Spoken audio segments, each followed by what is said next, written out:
Mr. Latta, you're recognized, 5 minutes. Well, thank you, Madam Chair, and thanks for panel witnesses for being here. It's very, very informational and very, very important. Mr. Lagan, I know we've been talking, you've had a lot of questions today about this, but broadband support programs aim to increase broadband coverage in rural America where agricultural production generates significant value to the national economy and are often essential to the revenue and jobs in the rural communities. In my area, I represent the largest farming and producing district in the state of Ohio, as well as having 60,000 manufacturing jobs. But today, with modern high-precision farming operations, which require the high-speed broadband to support advanced operations and technologies, that significantly increase crop yields, reduce costs, and improve the environment.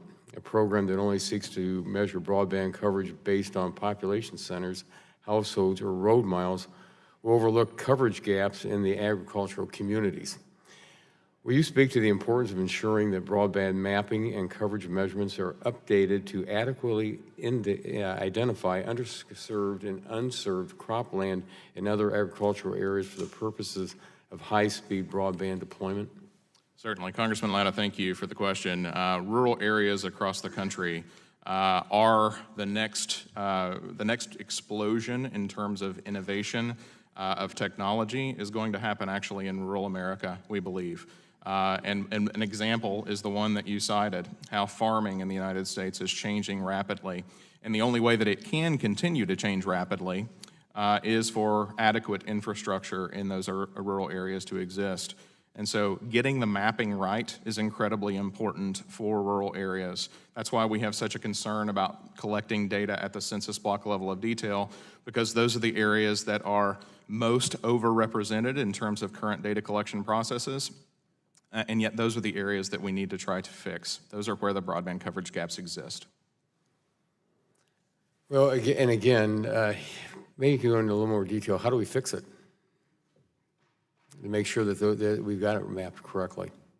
Well, we believe that there is a viable path forward for creating a neutral, independent, non-government clearinghouse for broadband data, where there is a responsibility between the providers and this clearinghouse to collect data in real time, to map it, to put it out there for public consumption and feedback, and then to do validation and auditing of that data to make sure that it is as accurate as possible.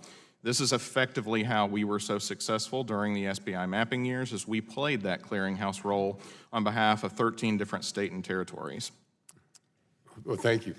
Mr. Dar, it's well known that the national demand for wireless services is growing rapidly as the usage of innovative wireless applications such as the Internet of Things proliferates. And we know that from statistics right now, by the year 2025, there could be about 50 billion interconnected devices by that time.